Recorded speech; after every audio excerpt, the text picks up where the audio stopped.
안녕하세요. 1980년 43살 기태현입니다.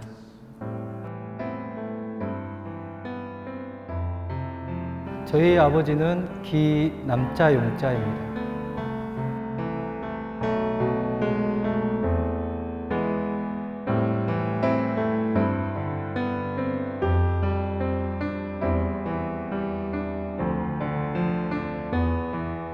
안녕하세요. 저는 1980년 7월생 43살 김연우입니다. 저희 아버지는 김영철 열사입니다. 전두환이라고 하면 안 된다. 너는 전두환 전 대통령이라고 해라. 밑단 말 하지 말고 미움 엄마 품지 말고 우주 만물을 다 품을 수 있어야 된다. 이 알도 못한 말들을 다른 사람들도 미쳤다고 하니까 정신없는 상태에 빠진 말씀이라고 생각했던 말들을 제가 제 인생 살아가 보니까 그때서야 아빠가 그 말들이 정신나간 말이 아니라는 걸 알게 됐어요.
안녕하세요. 배우 황기석입니다. 반갑습니다. 이런 연기자들한테 이런 역사적 순간을 다루는 그 오퍼 같은 거는 숙명적인 것 같고, 그리고 굉장히 우리 꽃다운 새색시를 어쩌지? 우리 장수는 또 어쩌고? 하지만 나만 살겠다고 이렇게 도망가면 사람된 도리가 아니지. 지금은 다 같이 싸워야 저 나쁜 놈들을 광주에서 내몰 수 있어. 희생, 헌신 그 단어들을 입 밖에 낼 때 뭔가 좀 숙연해지는 것 같아요. 왜냐하면 과연 내가 그 시대에 살았으면 그분들과 같이 행동할 수 있었을까 하는 생각 때문에 다 너무 먹먹한 사연들이고 한 번에 계속 볼 수가 없을 정도로 한숨 많이 쉬게 되는 안타까운 사람들이 많아서 약간 그때 공기를 좀 많이 익숙하게 하려고 노력을 했던 것 같습니다.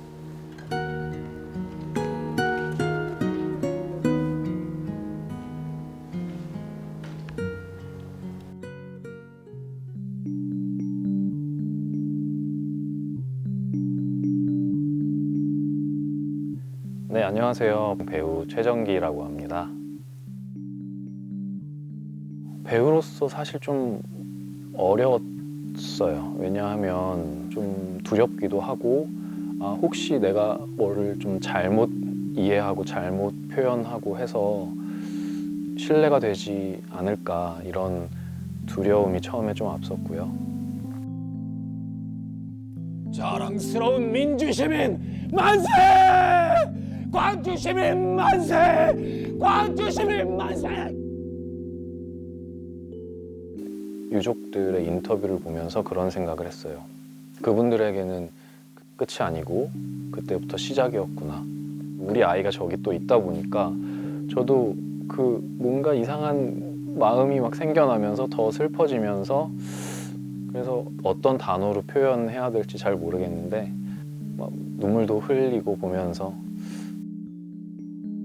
지금 이게 잘하는 짓일까? 우리 동명이랑 선영이는 어쩌고, 그리고 곧 태어날 막둥이도 그렇고. 아니야, 그래도 이건 아니잖아. 지금 금남로가 핏빛이 됐다고. 정명이 아버지!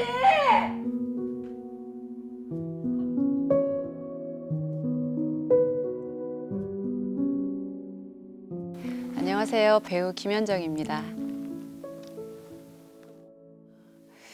제가 전라남도 순천에서 태어나서 고등학교까지 순천에서 다니다가 연기를 하기 위해서 서울로 상경한 케이스입니다.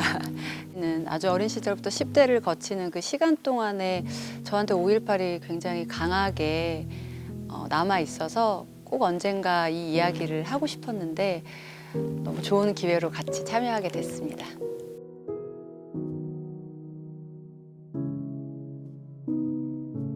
정말 이 얘기는 절대 신파도 아니고 절대 우리가 만든 이야기도 아니고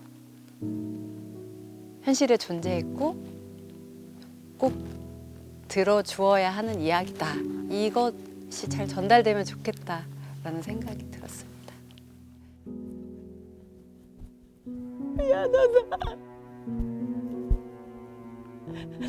애미 뱃속에서 못 먹고 불쌍한 내 새끼. 사실은 감사한 이유 중에 한 가지가 저희 아이가 엄마 5.18이 뭐야 라고 이야기할 때 보여줄, 함께 이야기 나눌 수 있는 좋은 영상을 만들어 주셨고 거기에 제가 출연할 수 있다는 게 굉장히 감사했고 영광스러웠고 5.18을 뭐라고 이야기해야 될까요? 어쩌면 또 일어날 수도 있어. 우리가 항상 생각하고 기억하고 있어야 될 이야기인 것 같아 라고 얘기해주고 싶어요.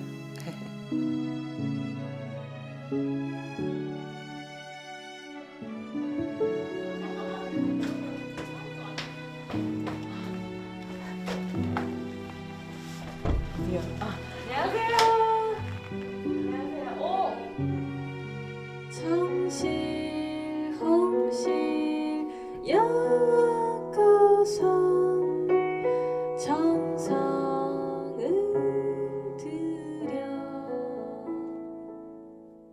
안녕하세요. 뮤지션 이상미입니다. 김순자 선생님 인터뷰하신 걸 들었는데요. 남편분에 대한 사랑과 그리움이 가득하시다는 걸, 내가 그 마음을 조금이라도 좀 채워드릴 수 있다면 그런 생각을 했어요. 그냥 역사적 어떤 사건 이렇게만 배우고 접했다가 점점 나이가 들어가면서 내가 아무렇지 않게 일상생활을 보낼 때 내가 상상할 수도 없었던 일들이 일어났다는 거, 그리고 그 이후로 긴 시간 동안 해결되지 않은 문제를 안고 있었다는 거. 근데 제 딸이 국사 교과서에서 이 이야기를 들었을 때는 이 이야기가 완성됐으면 좋겠어요. 그래서 누군가는 책임을 졌고 누군가는 앞으로 이런 것들을 더 해 나갈 것이다 라고 완성된 이야기였으면 좋겠어요.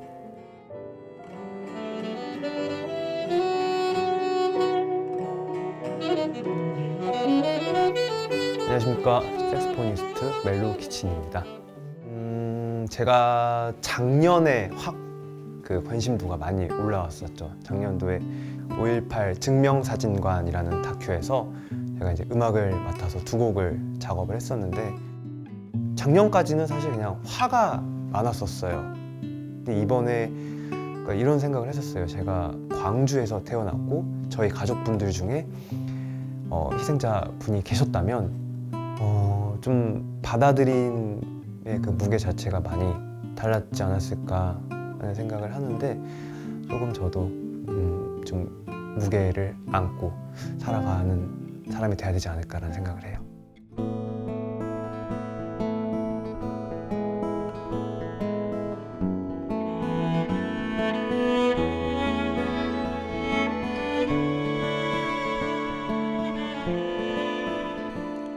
난 너를 오래 기다렸지만 항상 만날 수는 없었지.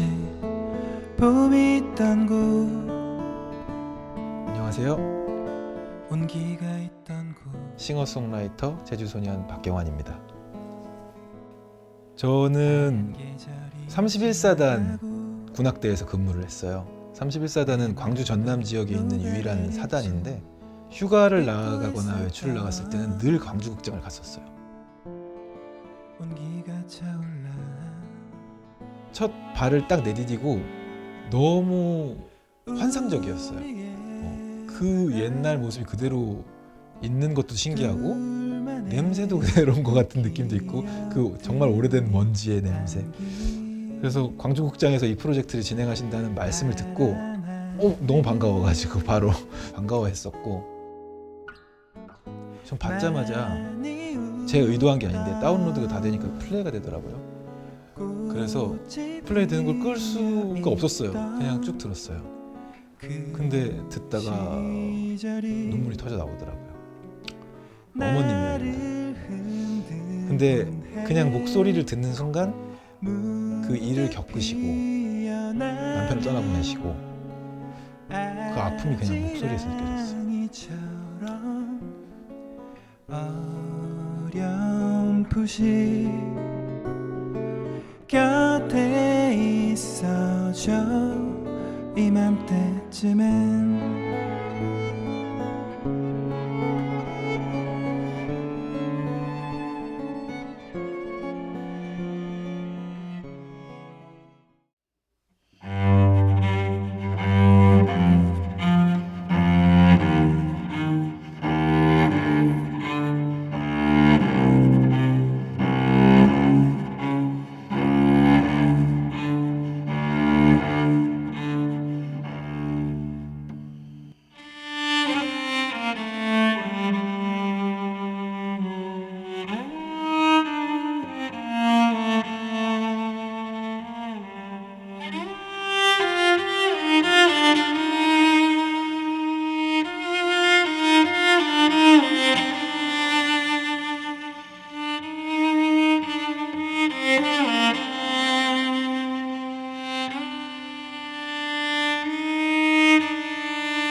안녕하세요. 1980년 43살 기태현입니다.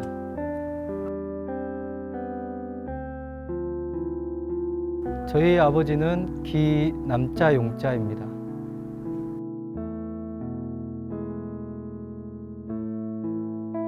장손이었으니까 정말 큰아들 같았다 그러더라고요.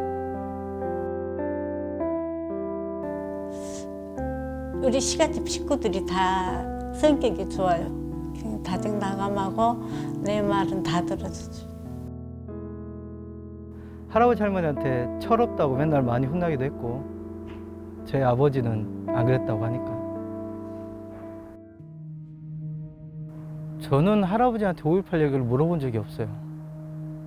물어본 적은 없고 그냥 할아버지가 은연중에 말하는 거는 저희 아버지가 어떻게 돌아가시게 됐는지 얼핏 들었지 제가 스스로 먼저 물어보지는 않았어요.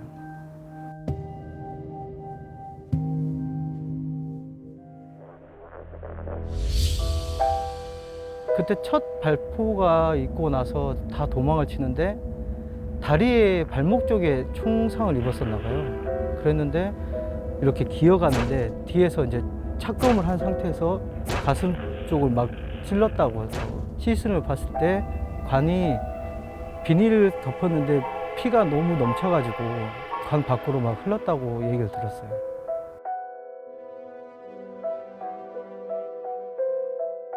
결혼식 반지를 빼더라고요. 근데 어머니가 결혼 반지 뺏어 주니까 되게 기분이 안 좋아서 아, 나 안 받는다. 왜 이걸 주냐 했더니 그냥 손에 쥐어지고 도망치듯 가셨다라고 들었거든요. 내 생각에는 가시려고 빼줬나 그런 생각도 들더라고요. 나중에.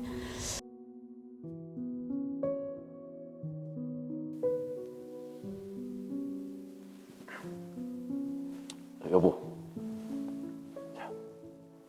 뭐예요? 갑자기 반지는 왜 줘요? 내가 어린 나이에 결혼했다고 우리 친구들이 너무 놀려서 안 되겠어. 창피해서.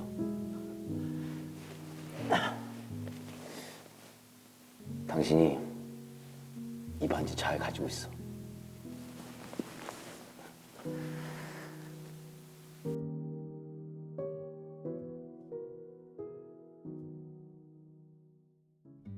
그 당시에 이제 광주가 이제 시끄럽고 저희 어머니 아버지도 그때는 20살 초반의 젊은 나이니까 이제 사람들한테 분위기나 뭐에 휩쓸릴까봐 저희 할머니 할아버지가 시골집으로 올라오라고 하셨던 것 같아요.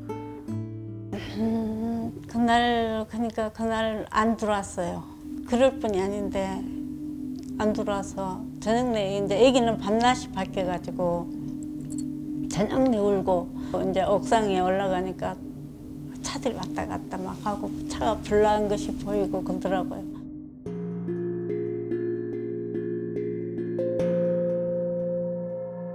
근데 아침에 새벽에 들어와가지고 왜 이제 오냐고 그랬더니 아세약장 앞에서 있는데 동생이 죽었다고 막 여자분이 그러셔가지고 그런 걸 보고 어떻게 가만히 있겠냐. 그리고 이제 따라다녔나 봐요.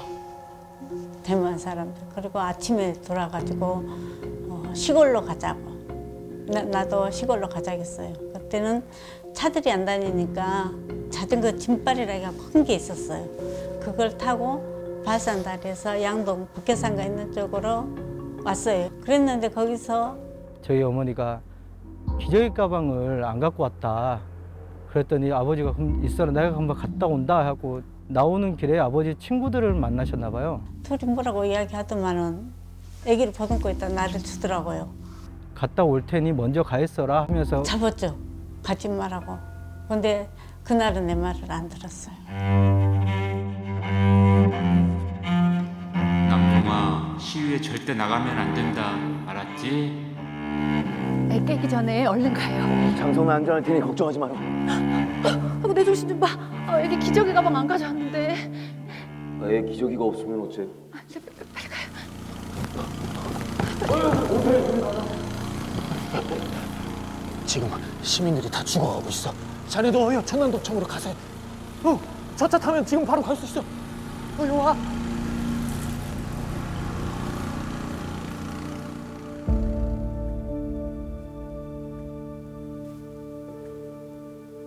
우리 셋을 어쩌지?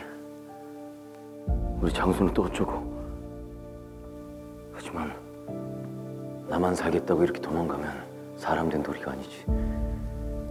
지금은 다 같이 싸워야 저 나쁜 놈들을 광주에서 내보낼 수 있어. 여보, 우리 애기 데리고 먼저 집에 가 있어. 금방 갈게. 태훈이 아버지.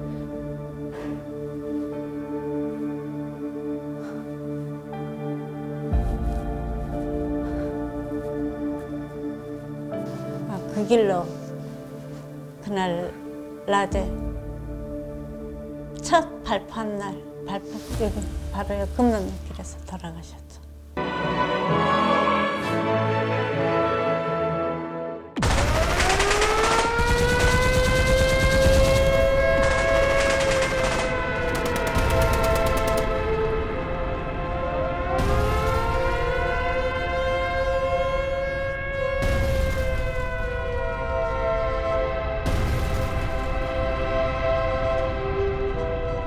그러니까 바로 그날 시 이모님이 전화를 하셨더라고요.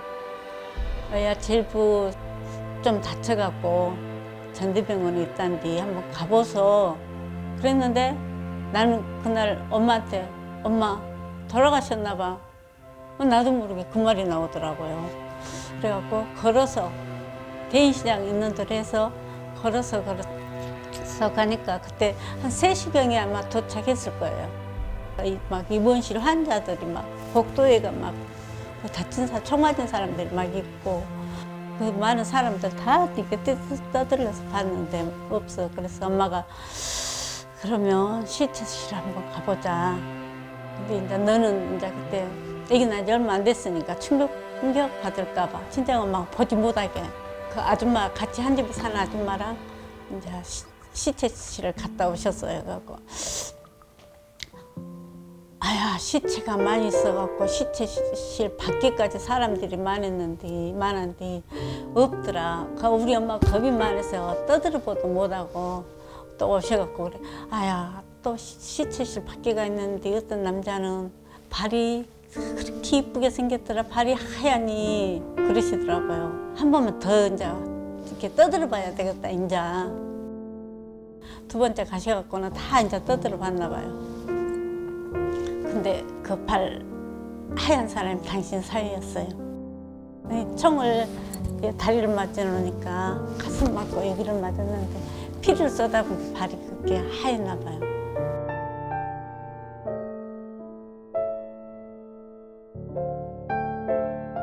오후가 시간이 많이 되니까 아기를 젖을 자주 줘야 되는데 신생아라 아기 때문에 안 되겠다. 초대 오글이 있는 데만 좀 오는데 좀 어두컴컴했던 것 같아요. 그 당시에 헬리콥터 총 안 쐈다 했잖아요. 헬리콥터가 딱 뜯으면은 우리 아줌마랑 나랑 선있게 그 큰 길 이렇게 그 은행나무 밑으로 걸어간뒤 우리를 보고 총을 쏘는데 총알이 우리 옆을 팍팍팍 튀어요. 그래갖고 바로 그 오골에 2층 나중에 보니까 등가구집이 있더라고요. 거기서 샷다문을 열고 당신들 죽으려고 그러냐고 빨리 들어오라고 그래갖고 거기 있다가 한 시간이나 있었을까? 자 꼴목꼴목 그래서 가보자 하고 나왔는데 그 주인들 못 가게 해요. 근데 애기 때문에 어쩔 수가 없이 그 꼴목을 해서 갔는데 또 우리를 보고 막 어디서 총을 쏘는 거예요. 고물상 그 총각들인가 아저씨인가 문을 열고 얼른 들어오라고 막 들어가니까 또 다른 사람들이 있더라고요. 다른 팀이. 근데 그것은 불과 우리 집 얼마 안 된 뒤 총을 쏘니까 결국은 못 들어가고. 근데 아침에 보니까 애기는 이제 거의 하루를 머물다시피 하니까 그 지쳐갖고 있고 아버지가 그 수건에다가 물 묻혀갖고 입을 적셔주고 그러셨대요.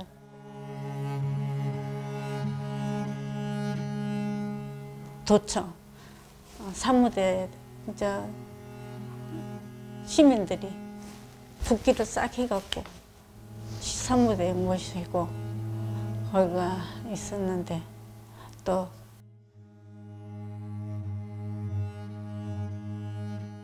거가 있다 장례 무항호동으로 갔거든요. 청소차에다 싣고. 무항호동 가서 묘지 쓰고 눈물이 안 나오더라고. 너무 나는 돌아가셨다고 생각을 안 했어요. 왜 그냥 썽썽하니 걸어가셔갖고 한 3개월 동안 해지면 남편이 들은 것 같고 그런 세월을 살았습니다. 솔직히 서로 아픈 구석이잖아요. 특히 저희 어머니는 좀 마음이 좀 약하다고 해야 될까? 그래서 그런지 저는 어머니가 궁금해요. 저희 집에서는 제가 한 번도 얘기해 본 적이 없어요. 집안 식구들하고도.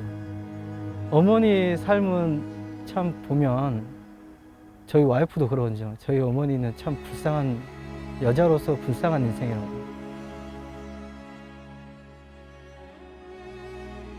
저는 연애를 해서 임신을 해가지고 결혼했거든요. 그래서 시가집에서 아기 낳기 전에 결혼식을 올려야 된다 해가지고 임신 9개월 돼서 3월 달에 결혼을 하고 4월 달에 아기를 낳고 5월 달에 남편이 가셨어요. 그래서 80년 봄에 남은 일생을 할 것을 5월달 봄에 다 했어요. 처음에는 외갓집으로 갔다고 하더라고요. 어머니가 저를 데리고 외갓집으로 갔는데 근데 친정도 가난해서 상하방에서 살았거든요. 집어줄 돈도 없고 또 그때는 어려서 결혼해서 어디 직장에 배운 것도 없고 또 많이 배운 것도 없고 내가 일을 하려면 아기를 어떻게 못 하잖아요. 하고 시가집에 데려다 주고 내가 이제 달방을 얻었어요. 돈이 없어서.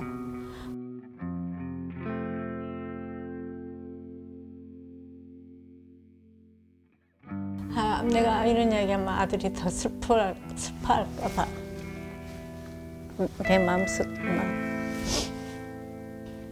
많이 슬프고 또 한 번씩 오면은 만난 것보다 갈 때가 더 힘들었어요. 어쩔 땐 회피할 때가 있어요. 보낼 때가 한 3일간은 내가 아파버려요. 그때가 참 힘들었죠. 이게 지금도 항상 내가 그러려고 그런 건 아니지만 아들 보면 미안해요. 저희 할아버지가 6.25 참전용사세요. 되게 무서웠다고 들었어요. 작은아버지한테. 작은아버지도 그래요. 너는 그래도 할아버지가 때리지도 않고 그랬다. 그런데 작은아버지가 그건 모르시는 거죠. 근데 초등학교 때는 할아버지가 술만 드시면 되게 많이 때렸거든요. 애비 잡아먹은 놈이라고. 제가 태어나서 얼마 안 돼서 바로 돌아가셔가지고 그래가지고 그렇게 때린 기억이 있는데 이제 좀 커서 할아버지한테 말씀을 드렸더니 내가 언제 그랬냐. 지금 이제 지났으니까 이렇게 웃으면서 얘기하죠. 근데 그때는 초등학생이었는데도 살고 싶지 않았다, 죽고 싶다 이런 생각을 많이 했던 것 같아요.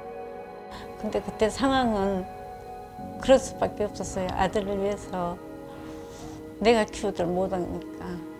근데 아들은 모를 거예요. 왜 안 키웠을까? 그렇지만은 내가 집에 없으면 퇴근하고 오면은 나쁜 길로 나쁜 친구들하고 어울려서 나쁜 길로 빠질까 봐.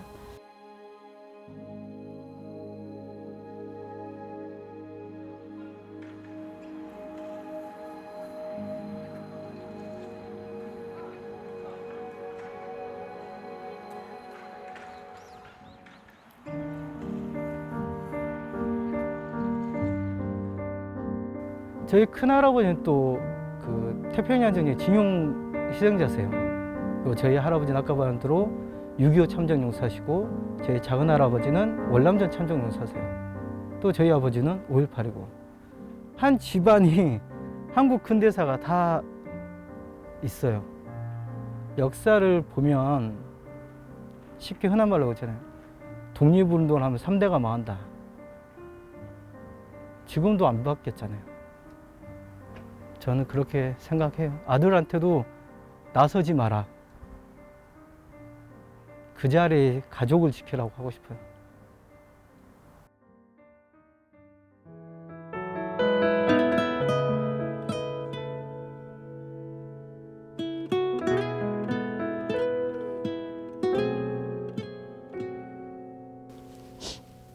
그전에는 내 웃고 산 적이 없어요. 항상 사람들이 주위에서 너는 왜 그렇게 얼굴에 그늘이 있냐 그런 말을 많이 들었거든요. 근데 지금은 아들 결혼하고 잘 살고 있으니까 나도 그래요. 지금이 제일 행복하다고. 그러니까 나 소리 내서 웃어본 적이 없는데 어쩌다 테레비 보고 좀 웃기는 거 하면 나도 모르게 내가 소리 내서 웃고 있더라고요. 그래서 아, 내가 지금 행복하긴 행복한가 보다.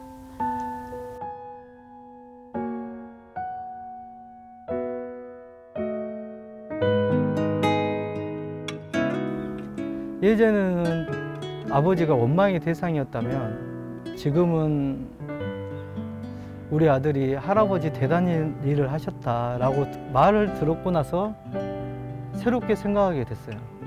아, 우리 아들은 그렇게 생각하구나. 우리 손지들은 어디 가자면 할아버지한테 가자는 소리 잘하거든요. 자주 가요, 망월 동안. 우리 손녀는 가면 꼭 딸이라 그런지 막 뛰어가요. 할아버지 보고 싶었어요. 저희 왔어요. 그러고 할아버지 가고. 아직까지 원망은 안 했어요. 항상 보고 싶고 지금도 보고 싶고 지금도 그 집에 사진이 둘이 찍은 사진을 나도 이야기해요. 지금도 고맙다. 아들 잘 살고 나 건강하니 도와줘서 고맙다고 지금도 자주 이야기해요.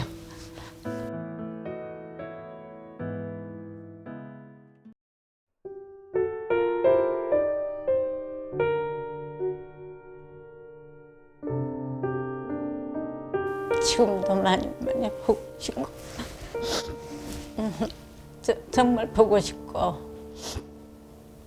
하루 올 수 있다면 하루만이라도 봤으면 좋겠어요. 그리고 이 다음에 우리 못해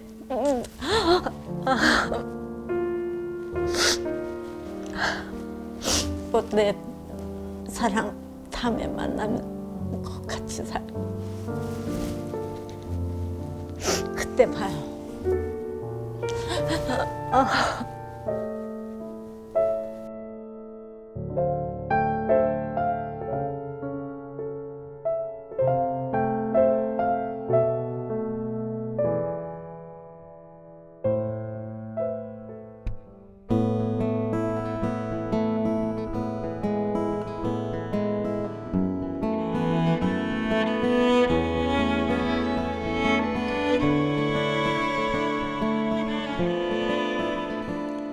난 너를 오래 기다렸지만 항상 만날 수는 없었지. 봄이 있던 곳, 온기가 있던 곳,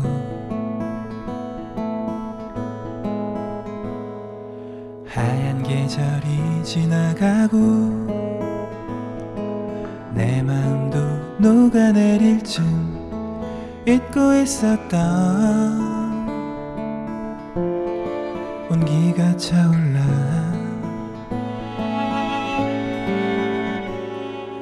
우리의 바다, 둘만의 그 기억들이 담긴 파란 하늘, 많이 웃던 꽃이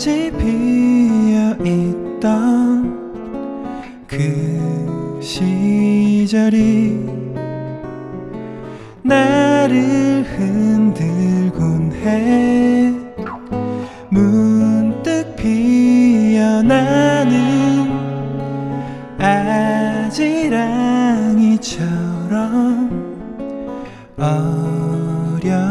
어렴풋이 곁에 있어줘.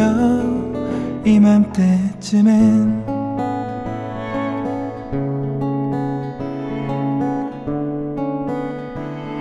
내 곁에 있어줘. 흐려진다 해도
안녕하세요. 저는 1980년 7월생 43살 김연우입니다.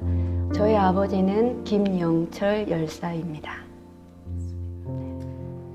아빠라고 하면은 진짜 그냥 사랑이다라고 이렇게 이야기를 하고 싶은 것이, 어릴 적에 아빠가 아프다라고 인지하기 전이었던 것 같아요. 오빠 언니는 이제 학교를 가고 저는 아직 이제 학교 가기 전 때 아빠가 병원에 계실 때도 있었지만 집에서 계실 때도 있었어요. 그래서 어렸을 때 저의 친구는 아빠이기도 했고요. 하루아침에 간첩 자식이 되고 폭도 집안이 되다 보니까 또 아버지가 정신병자라고 막 놀리고 그거 힘들었죠, 사실은. 저희 엄마를 진짜 사랑하는구나를 느끼는 것도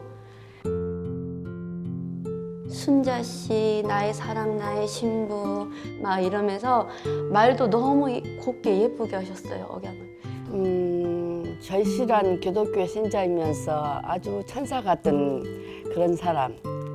정의롭고 사랑도 많고 아주 천사 같은 사람.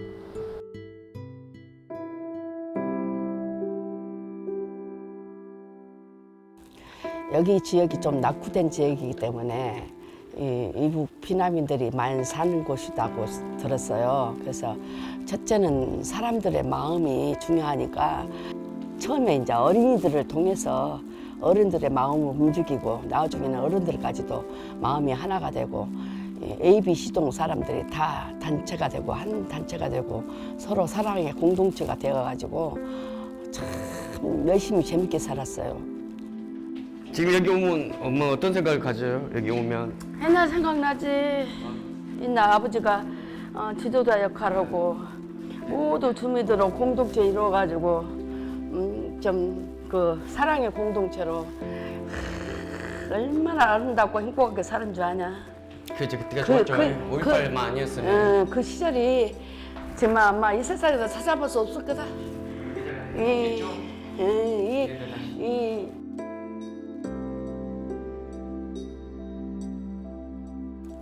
남편이 여기서 와가지고 또 이제 제일 첫 번째 하는 것이 조합일을 했어. 신용협동조합이. 처음에 이제 우리가 이사하고 이제 남편이 10년 사업계획서를 세웠어요. 그 사업계획서를 세우면서 그거를 이제 밤으로 잠을 안 자고 작업을 하는 거예요. 그런 찰나에 이제 자, 남편 친구 상윤 씨를 통해서 이제 저 덕불야 초창기 멤버를 몇 사람 소개를 받아요. 그러면서 이제 야간학교가 설립이 되니까 강부수를 이제 우리는 조합에서 사용할 때는 낮으로 사용하니까 야간학교를 거기서 이제 설립하게 된 거죠.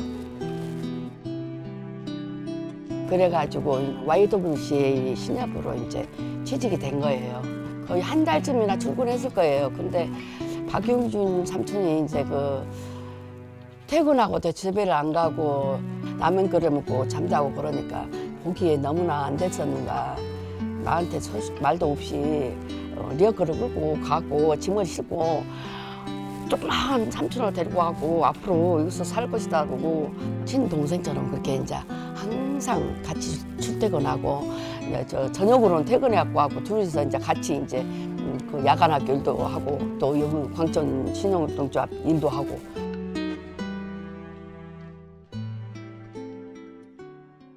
여기가 그때 당시에 신협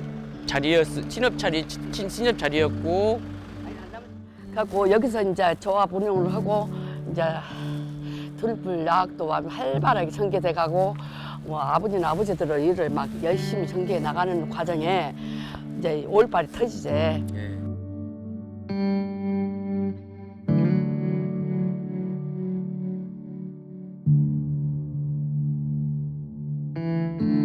동명아 어쩌냐면은 아빠 평전에 보면은 19일 날 저녁에 이제 들어와가지고 야학팀들을 불러서 여기서 회의를 한 거야. 그래가지고 이제 그날 19일 날 밤부터서 유인물 작성하기 시작부터 해갖고 유인물부터 시작해갖고 이제 투사회고까지 이어지는 거야. 여기서 만들어. 여기서 만들어서 일일이 저 용준 삼촌이 이렇게 필기 써가지고 등사기도 주고 투사회보 보면 장소도 해주고.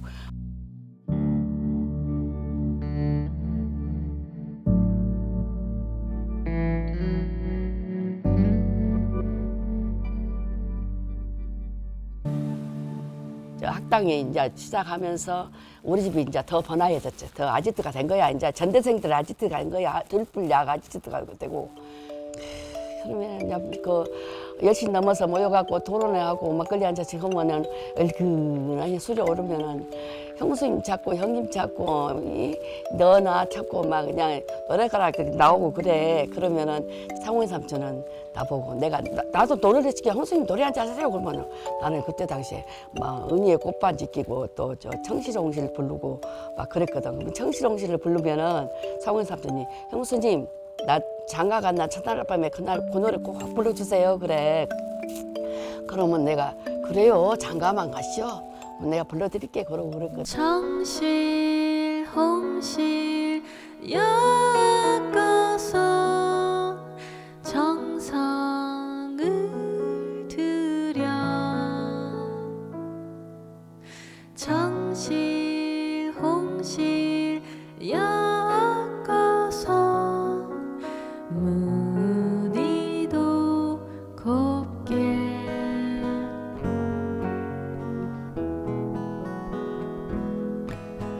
뒤 없는 마음 속에 나만이 아는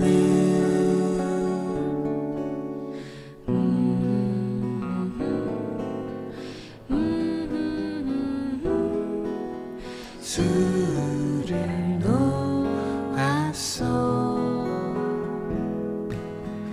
인생살이 끝없는 나 그대 길에 인생살이 끝없는 회오리 바람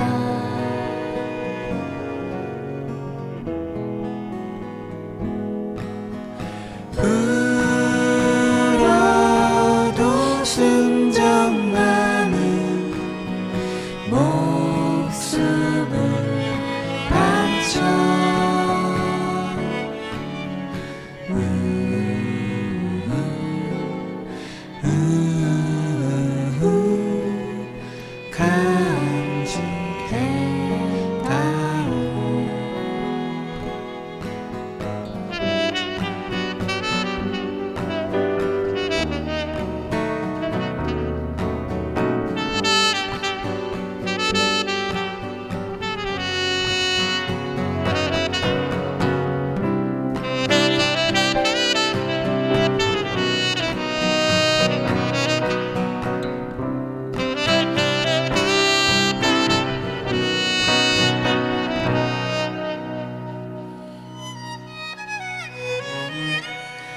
홍실 수놓고 두 손을 모아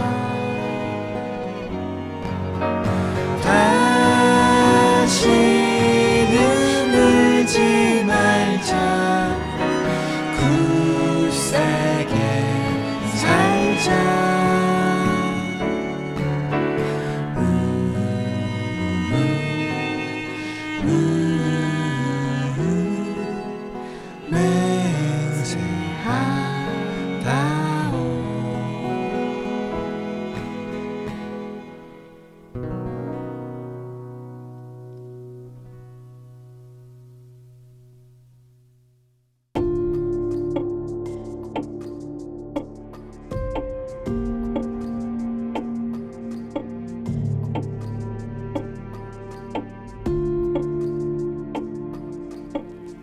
나는 그때 임신 8개월 돼가지고 너무 힘들었어.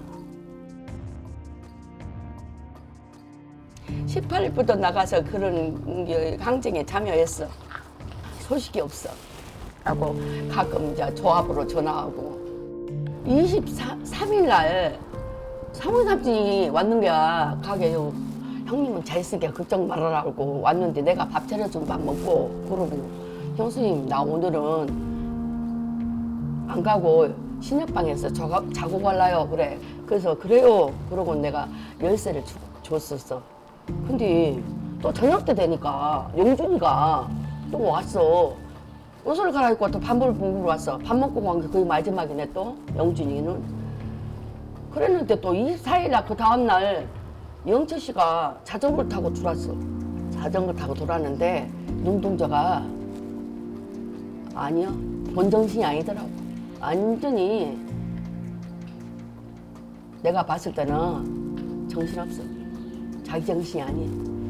그래가지고는 또 막 바로 나간다고 자전거 타고 나가려고 막 나가는 거예요. 근데 나는 막 배불러 갖고 몸이 움직이기 힘드니까 말리도 못하지. 그래갖고는 말려봤어 처음에. 그렇게 여러 가지 소식을 듣기 때문에 그것도 안 된다고 가야 한다고 가버린 게 우리 3살짜리 우리 큰딸이 아빠 하고 부르고 따라가도 언제 만나고 내버리고 가불러. 나가 그게 마지막이야. 건강한 모습 마지막이었는데.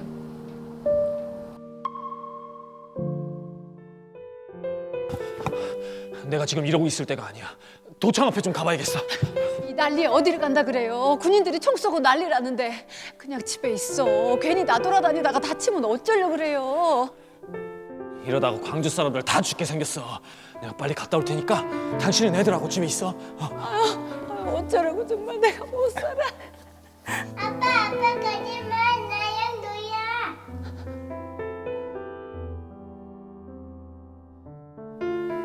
지금 이게 잘하는 짓일까? 우리 동명이랑 선영이는 어쩌지? 곧 태어날 막둥이도 그렇고. 아니야. 그래도 이건 아니잖아. 지금 금남로가 핏빛이 됐다고. 동명이 아버지!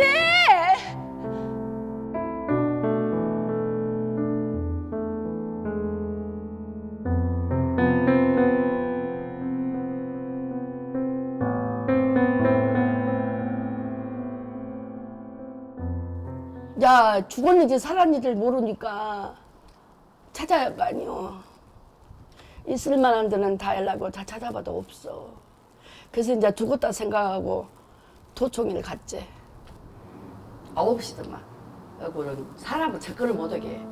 근데 도청 마당이가 시체가 얼마나 많이 늘어졌는데 빈 곳이 빈 땅이 없어. 그래가지고 시체 좀 사람들 확인하려고 왔다 했더니 지금은 안 된다고 상무관 앞에가 기다려라 하더라고. 그래서 그 기다린 것이 아침 9시부터서 오후 3시까지 기다려. 오후 한 2시가 넘어서서 이제 영준이 소식을 이제 누가 전해준 거예요. Y에서 총 맞아 죽었다. 그런데 우리 신랑 속도 이제 친구들이 알아봤는가 상무대 영장에 잡혀가 있다고 연락을 받고 나는 이제 3시가 다 돼서 이제 집으로 향했지.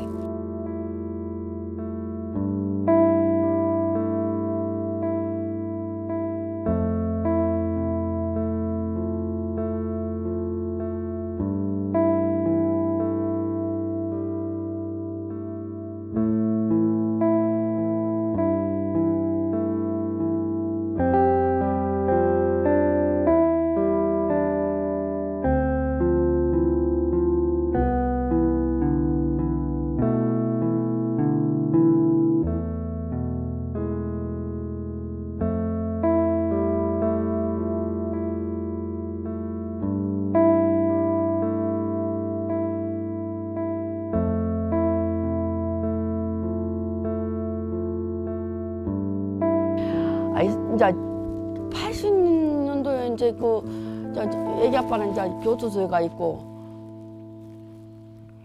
나는 이 예정일이 일주일이 지나도 소식이 없어. 근데 이제 주민들한테 세대에 이제 그 공과금 밀린 거 있어서 이제 수금으로 들어와 갔어 해갖고 그렇게 간접해도 소문이 나버리니까 인식이 그전하고 달라져 보더라고. 아, 그런 그 주민의 사이가 얘기를 하다 보니까 있어가지고 얘기하다 보니까 주민이 나를 때려봤어, 배를. 나 배 불러 가고 있는 배를 때려본 거야.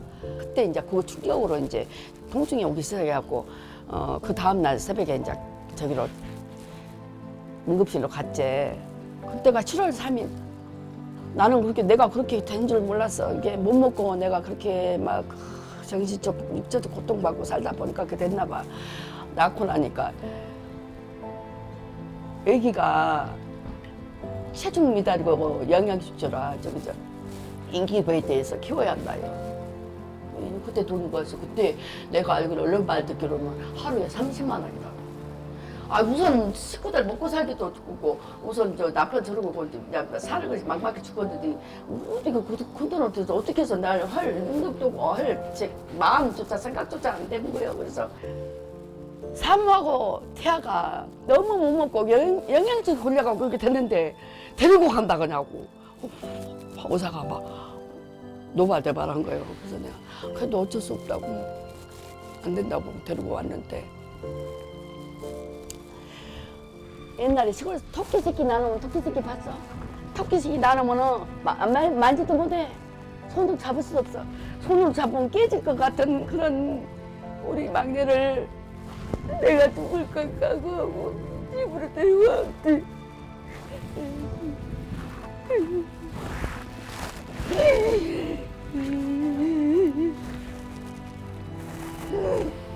동네 사람들이 데리고 오게 들렸대. 온몸에다 다 물을 비늘하더라고. 내가 봐도 무서웠는데 남이 봤을 때 더 무서워져. 저는 그 말에 살아오면서 내가 이제 그때 좀 서운하더라고요. 그냥 이해는 되는데, 그러니까 이게 참 애매해요.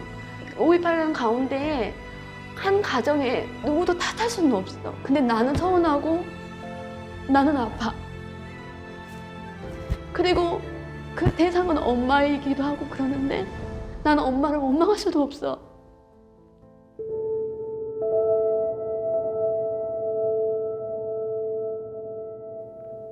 아이고 안 됐네. 저렇게 어떻게 살아. 애가 무슨 토끼 새끼 마냥. 저러다 엄마 애 다 죽겠어. 애가 왜 이리 작아? 얼마 못 가겠네.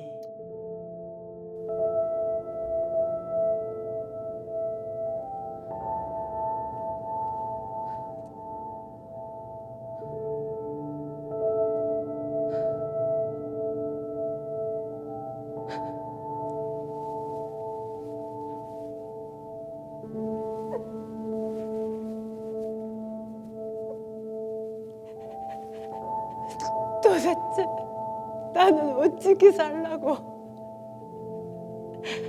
내가 뭔 죄를 지었단 말이야?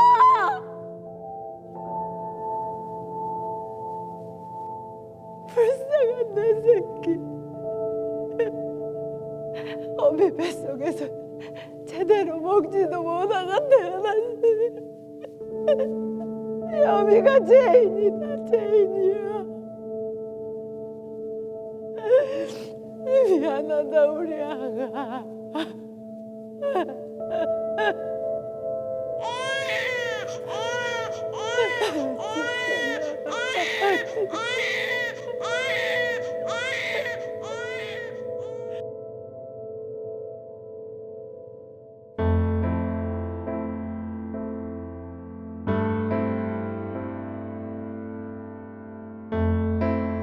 피고 김영철, 최후 진술하세요.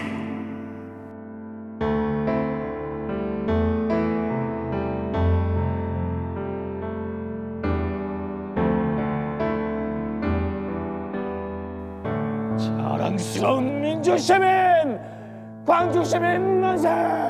광주 시민 만세! 광주 시민 만세! 광주 시민 만세!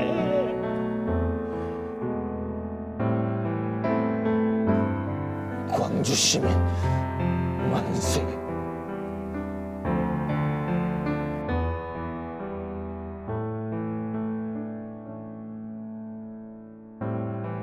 제가 어렸을 때는 아버지가 건강하기 때문이었는데 갑자기 아버지가 한 1년 9개월 만에 2년 가까이 공백이 있었어요. 근데 건강했던 모습이 아닌 아프신 모습으로 나타났었어요.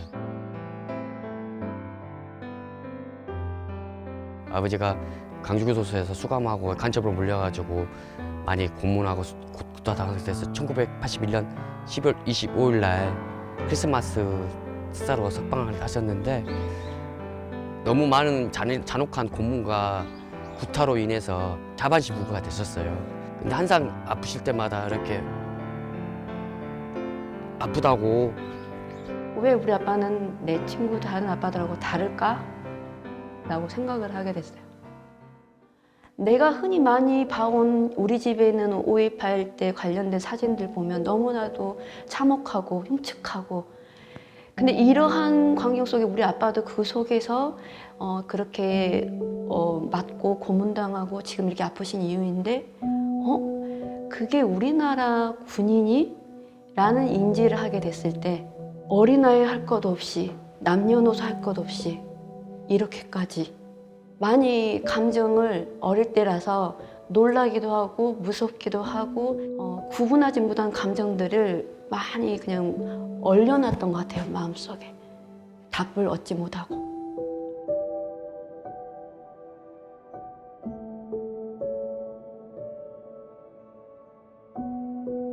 저는 진짜 아빠 때문에 어릴 때 많이 울었던 것 같아요.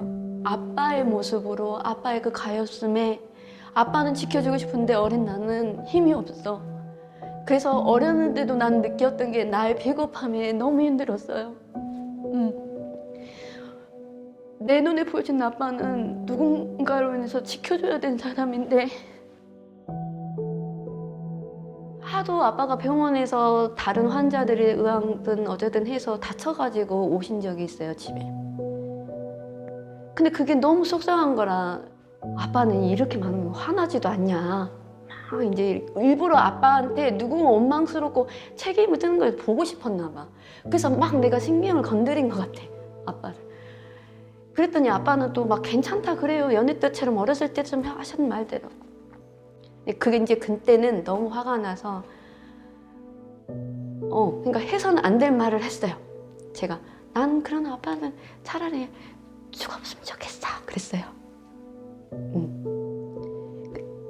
그리고 나서 얼마 안 돼서 돌아가실지 모르고 네. 딱 군대 막 제가 3월 10일 날 98년 3월 10일 날 군 제대하고 5개월 만에 돌아가셨죠. 아버지가.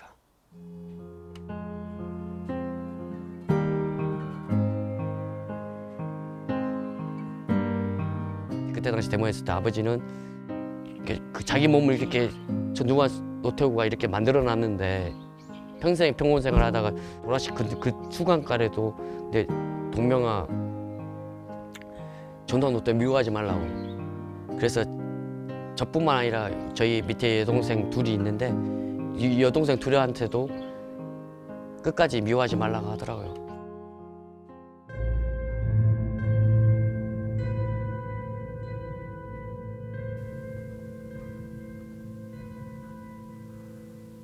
사랑하는 나의 누이, 나의 신부, 나의 끝없는 내 아내 김순자에게 사랑해요, 여보.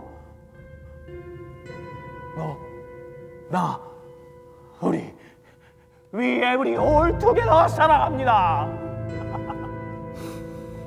용서와 화해, 사랑, 사랑, 사랑. Love means never have to say you are sorry. 여보, 사랑이란 끝이 절대 없고 후회하지 않는 것이에요. 미안하다 말하지 않는 것, 죄송하다 말하지 않는 것, 죄와 벌 없는 것, 그게 사랑이에요.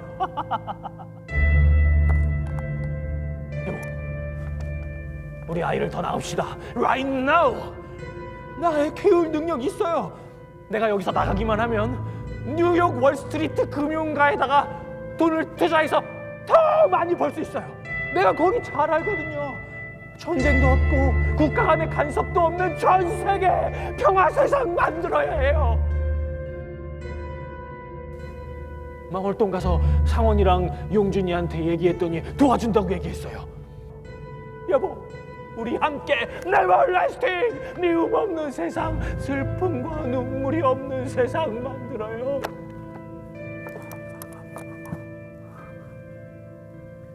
김순자의 남편 부군 이명철 보냅니다.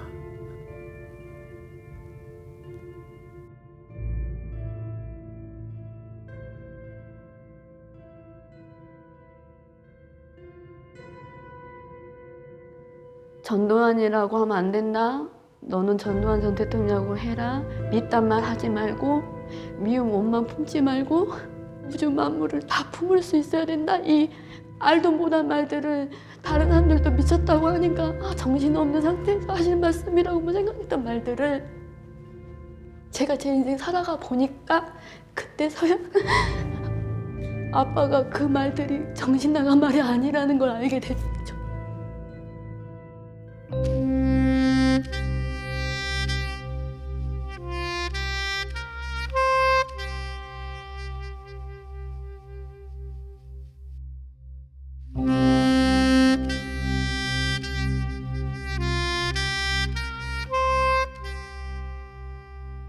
국가폭력으로 인한 5.18로 인한 어떤 가정마다의 다 사연은 있겠으나 어찌됐든 이 세들도 5.18이 80년 5월 27일로만 끝나는 게 아니라 분명 하루하루 한 시간마다 누구를 탓할 수도 없는 가운데에서 아프기도 하고 원망스럽기도 한다는 거. 그래서 사람들이 끝났다라고 말하면 안 되는 거예요. 어떤 역사라도.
안녕하세요. 저는 82년생 41살 이미랑입니다. 저희 아버지는 5.18 때 시민군 임성복이었습니다. 3년 전에 처음 그 이야기를 들었어요. 처음으로. 그때 이제 뭐 아버지가 두개골을 여는 수술을 하셨어요. 교통사고 나가지고. 퇴원 기념으로 여행을 갔거든요. 그래서 그날 밤에 이렇게 이야기를 듣게 됐었고, 그 이야기를 들으면서 왜 말 안 했지? 왜 말 안 했을까? 저 그게 너무 약간 좀 그랬어. 그때 저희 아버지가 하신 말씀이 있어요. 죽었다 살아났는데 내가 무슨 말인지 못하겠냐. 지금은 이런 이야기 하고 다녀도 되냐? 라고 이제 물어보셔가지고 그럼 당연하지.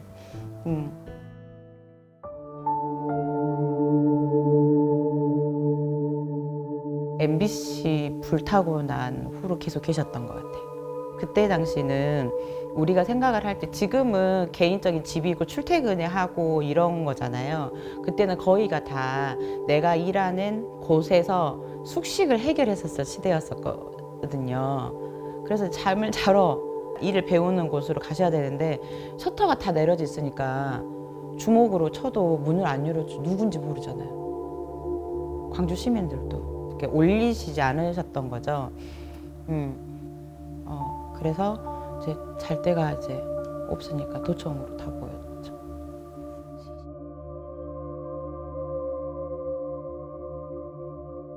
이랑아, 병원에를 갔는데 시신에 아줌마들이 슬리퍼 신발에 짝이 없는 거야. 그냥 이렇게 집에 있다가 밖이 시끄러우니까 슬리퍼 신고 나온 아줌마들이신 거죠.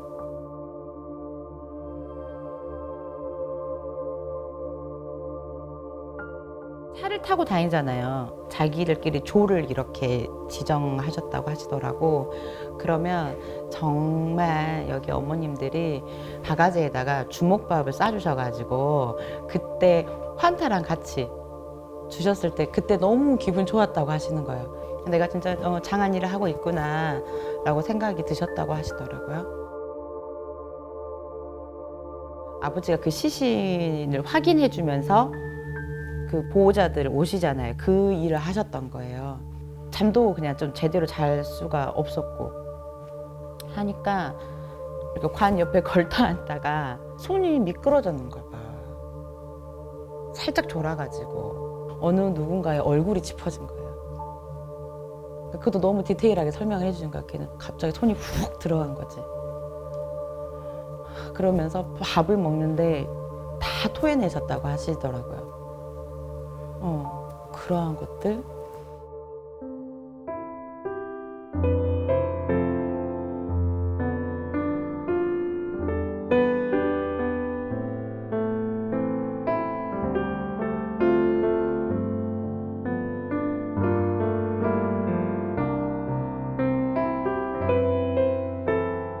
마지막 날에 그 도청에서 나왔던 거에 대해서 되게 개인적인 죄책감이 엄청 크셨어요.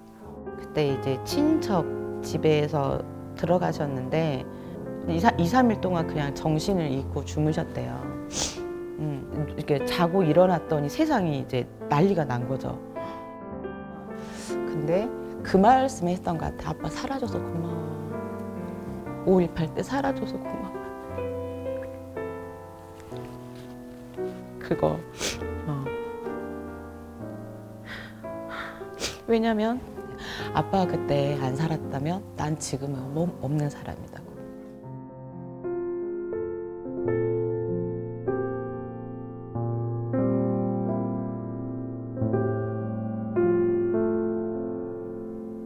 지금은 없지만 서부경찰서 사거리에서 송정리 방향 좌측으로 이른 아침 하얀 손수건을 흔드는 사람을 보았다. 가보니 저녁에 화장실 가다가 날아오는 어깨 쪽 상위 총알이 박혀 통증을 호소하여 기독병원으로 이송한 기억이 난다. 시체를 확인하는 곳에 총 들고 안내를 하는데 정말 비참했다.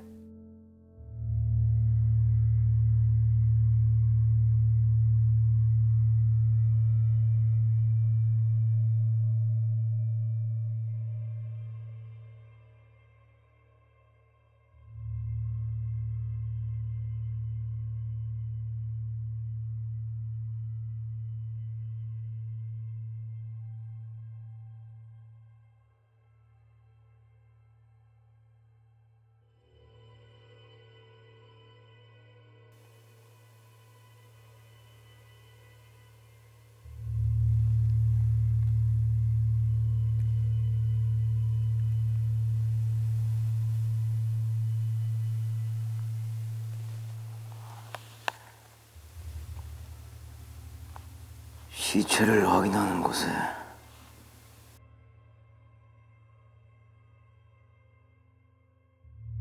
총 들고 안내를 했는데 정말 비참했어. 나는 사람이 깨끗하게 임종을 맞이하는 것만 보았지 그렇게 비참한 죽음은 처음이라 보는 순간 머리 아프고 메스껍고 온몸에 힘이 빠지고 정신이 한참 동안 어떻게 표현하기 힘들었어. 정말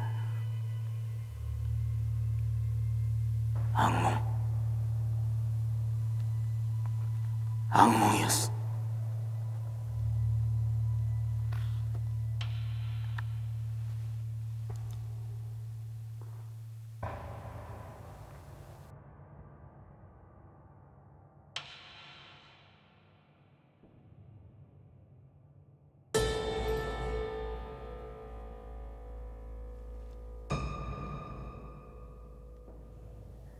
그리고 1층 복도에서는 가족들이 시체를 찾으면 깨끗한 옷으로 갈아입히고 있는데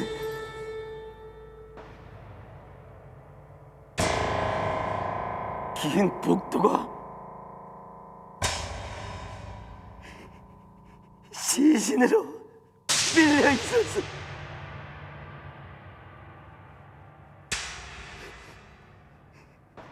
그중 한 시체가 수습 중인 시체의 가슴 중앙에 까만 동전만한 큰 점 한 개가 있는데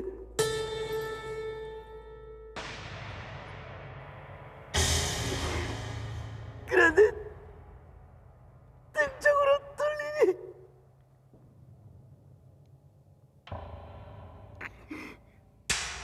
벌집처럼 이상했었어.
빛을 맞이하자 함께 장막을 걷어 내고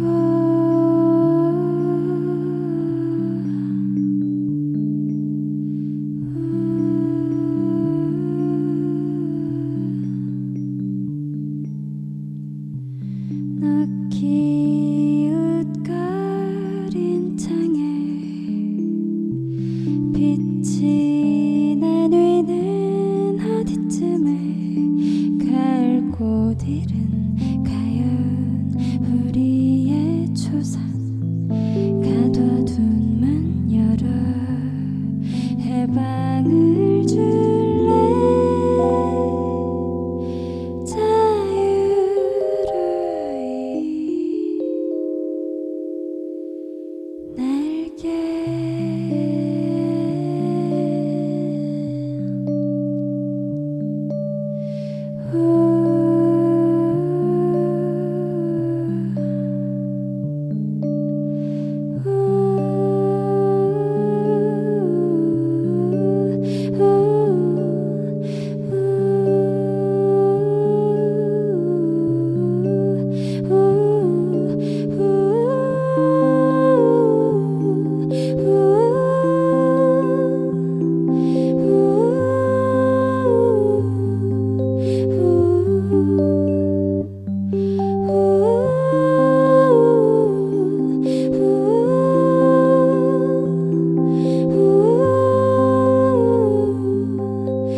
까딱이는 손짓 맑은 종소리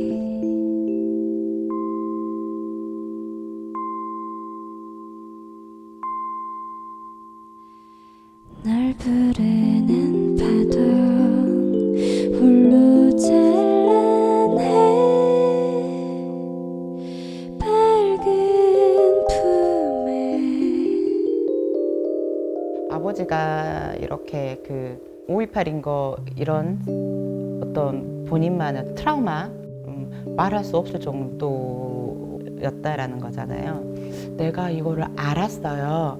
그런데 제가 할 수 있는 게 없다? 미술치료 일을 했었어요. 대학원 때 전공을. 그래서 내가 뭐라도 다시 좀 놨던 공부를 다시 시작해야겠다라는 계기도 있긴 있었어요.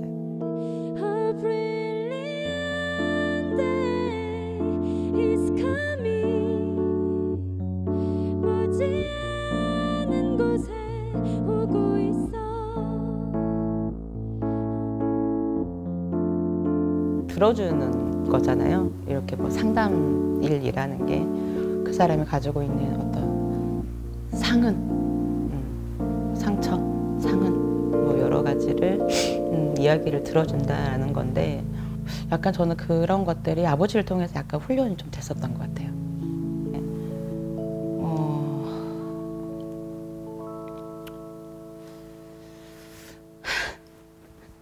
어떡해. 제가 평생 살아야 되는 유산을 주셨어요. 정신. 어떻게 나 너무 눈물이 나. 아직 제가 해야 할 일이 안 끝났거든요. 그래서 마음 놓고 울어본 적이 없어요.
연주를 하고 있다라는 느낌보단 제가 뭔가 약간 넋을 기리고 있다라는 그런 기분을 좀 많이 받았어요. 못 잊을 것 같아요. 네. 뭔가 이 노래를 요청하신 분의 그 마음을 내가 최대한 잘 받아서 잘 풀어드리고 싶었어요. 정말로. 그냥 아련한 느낌의 그런 마음으로 쓴 노래인데 노래가 이렇게도 들려질 수 있구나. 그 누군가와 함께했던 세월을 그리워하는 거잖아요. 마음껏 그리워하실 수 있게 하는 역할이나마 이 노래가 할 수 있다면 좋지 않을까. 오늘의 기억은 아마 저도 평생 좋은 기억으로 잘 안고 갈 것 같습니다. 이런 기억과 이런 의미 있는 이런 것들이 계속 잘 전달되기를 바랍니다. 봄꽃도 만연하게 피고 너무나도 예쁜 계절의 날이었으나 이제는 조금 이 가슴 아픈 가족들을 한 번씩은 더 생각하게 되지 않을까라는 생각이 들더라고요. 그 5.18을 항상 매체로만 많이 접해왔거든요. 항상 스크린 안에 있는 그 만화 속에 있는 주인공들의 이야기였고 되게 크게 저한테 친근하게 다가오진 않았어요. 근데 이게 진짜 있었던 일이고 지금까지도 이어져 오고 있구나 이렇게 느꼈던 것 같아요. 결혼하신 지 한 달 만에 이제 남편분을 잃으셨다 이걸 보고 제가 결혼한 지 얼마 안 돼서 그런지 몰라도 정말 너무 나였으면 진짜 인생을 포기했을 수도 있겠다 약간 이 생각이 들어서 좀 그 기억을 다시 떠올리는 것 자체가 좀 힘든 일 아니었을까. 그리고 또 그런 어려운 상황에 처했던 거를 자식이 듣게 되면 자식 걱정에 또 얘기도 못했을 수도 있을 것 같고. 그리고 그 아이가 자라면서 그 세월 동안 그 고통들도 잘하지 않았을까? 이런 생각이 문득 들더라고요. 역사가 흐르고 있고 그 사건이 끝났다고 해서 끝난 게 아니라 뭔가 고통이나 그것들은 계속 흘러가고 있는 것이 아닌가. 우리는 그래도 계속 하고 있고 계속 찾아가고 이야기할 것이다 라는 다짐으로 계속 이어가는 5월 18일이었으면 좋겠어요. 50주년, 100주년.